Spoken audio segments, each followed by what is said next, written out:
Olá, gente querida! Hoje é sexta-feira, dia 2 de outubro, e na liturgia da nossa Santa Igreja, nós celebramos a memória dos santos anjos da guarda. O texto do Evangelho que a liturgia nos propõe é de Mateus, capítulo 18, versículos 1 a 5 e também o versículo 10. Naquele tempo, os discípulos aproximaram-se de Jesus e perguntaram: quem é o maior no reino dos céus? Jesus chamou uma criança, colocou-a no meio deles e disse: em verdade vos digo, se não vos converterdes e não vos tornardes como crianças, não entrareis no reino dos céus. Quem se faz pequeno como esta criança, esse é o maior no reino dos céus. E quem recebe em meu nome uma criança como esta, é a mim que recebe. Não desprezeis nenhum desses pequeninos, pois eu vos digo que os anjos nos céus, os seus anjos nos céus, veem sem cessar a face do meu Pai que está nos céus. Palavra da salvação. Glória a vós, Senhor. Minhas irmãs, meus irmãos, celebramos há poucos dias a festa dos arcanjos Gabriel, Miguel e Rafael. E hoje a Igreja nos oferece mais uma oportunidade para refletirmos sobre o mistério da presença destes seres na vida da Igreja, diante de Deus e acompanhando a cada um de nós.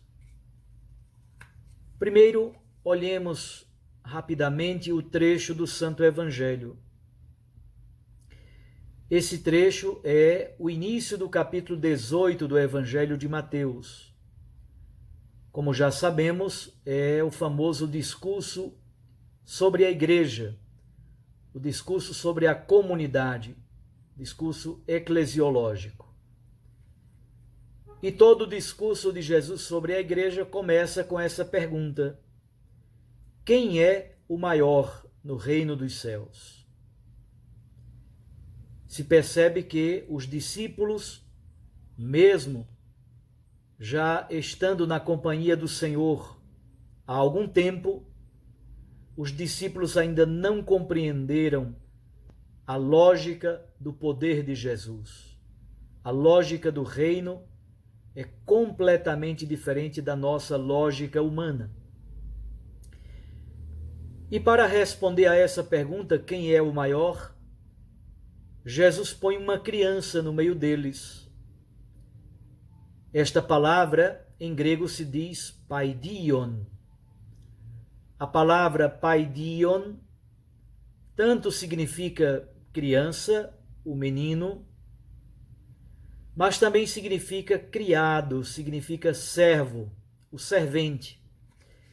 Então percebam como aqui nós já temos um elemento central. No tempo de Jesus, as crianças praticamente não tinham nenhuma importância social. A estrutura social da terra de Jesus é a estrutura da família grande, da família alargada, que é chamada de clã. É a estrutura clânico-tribal. Na estrutura clânico-tribal tem total força, presença social e status o patriarca, o pai da família, o homem que é o líder daquele clã. As mulheres têm menos poder e as crianças têm menos poder ainda. Então, para falar sobre o poder, Jesus escolhe alguém que, na estrutura social do seu tempo, não tem nenhum poder. Ao mesmo tempo, esta palavra ainda tem dentro de si essa riqueza de significado, essa riqueza semântica. Paidion tanto significa criança, como significa servente, o criado, aquele que serve, o servo. Então percebam que o elemento da idade se soma também a um elemento de fragilidade social.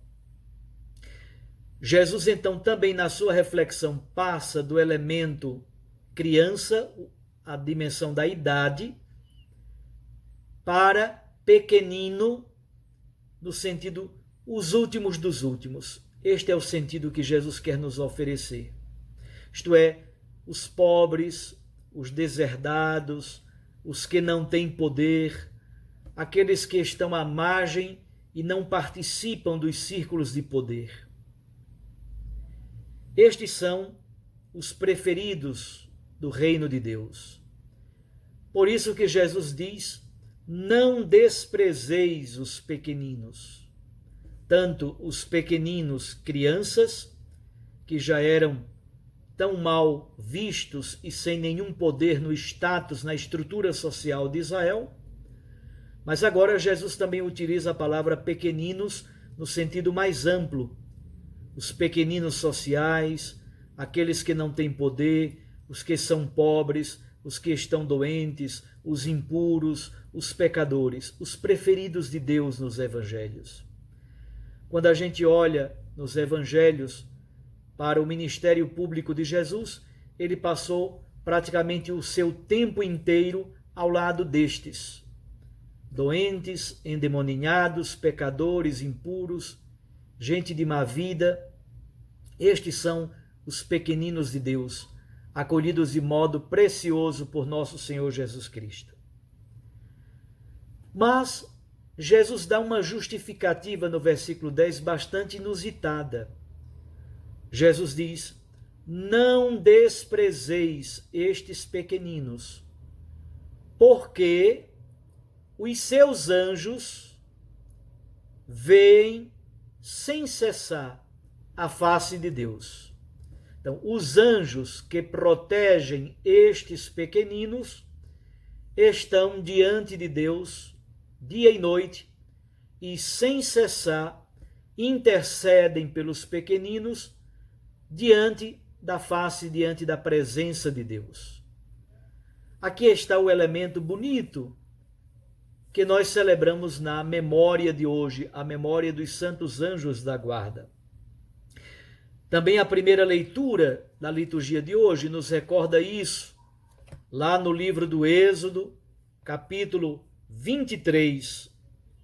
Êxodo 23, tanto o versículo 20 como o próprio versículo 23. Êxodo 23, 20 e também o versículo 23. O que é que Deus diz lá neste capítulo 23 do Êxodo? Primeiro, veja o contexto.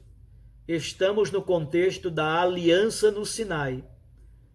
Do capítulo 19, a teofania do Sinai, até o capítulo 24, que é a grande celebração de conclusão da aliança, e no centro está o capítulo 20, que é o decálogo do livro do Êxodo.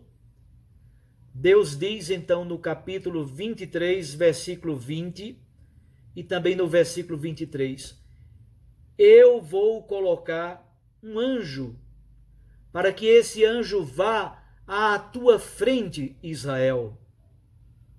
Que esse anjo te guarde pelo caminho e te conduza ao lugar que eu te preparei.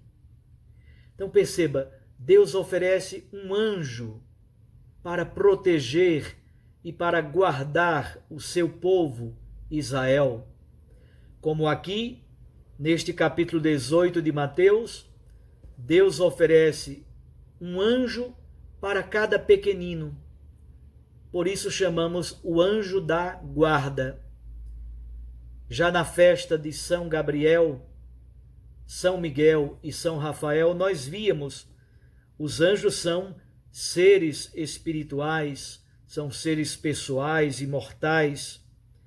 Eles são, na verdade, munidos de inteligência, de vontade, estão dia e noite diante de Deus, são servidores e são mensageiros de Deus, contemplam a face de Deus sem cessar.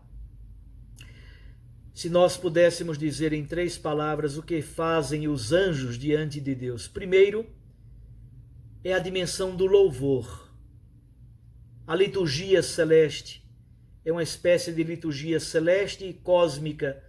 Todas as forças, todas as potestades, todos os principados, os querubins e serafins louvam o Senhor nosso Deus dia e noite na grande liturgia celeste. A dimensão do culto, a dimensão do louvor, essa dimensão está profundamente presente na missão dos anjos. Segundo, os anjos têm a função da proteção. Rafael significa Deus cura. Rafael caminha com Tobias, o acompanha. Acabamos de escutar que cada pequenino diante de Deus tem um anjo da guarda que intercede dia e noite por esse pequenino, suplica por nós diante do Pai. São anjos da guarda, anjos de proteção, anjos que caminham conosco, estão ao nosso lado, nos libertam das tentações, nos impedem de cair nas esparrelas da vida, nas tentações do espírito maligno, nos protegem diante de Deus e também diante do maligno. E terceiro, os anjos anunciam as grandes mensagens de Deus. Então, nessa festa dos anjos da guarda, são anjos que guardam, são anjos que protegem, são anjos que anunciam as mensagens de Deus, são anjos que caminham conosco na peregrinação da nossa existência, são anjos que dia e noite estão diante de Deus e o louvam.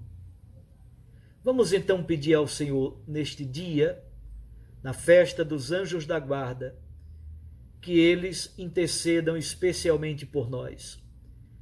Por favor, você que me escuta, tenha uma devoção toda especial, uma piedade toda especial para com o seu anjo da guarda, para que diante de Deus ele o proteja, interceda por você e sem cessar conosco, com o nosso espírito, o nosso anjo da guarda, louve sem cessar o Deus da vida. Os anjos da guarda acampem à tua direita e sejam como um batalhão a nos proteger. Um abraço, até amanhã, se Deus assim nos permitir. Recorde que a palavra aquece o coração e a Eucaristia nos lança para a missão. Fique com Deus, com sua mãe Maria Santíssima e com todos os anjos da guarda. Em nome do Pai, e do Filho, e do Espírito Santo. Amém.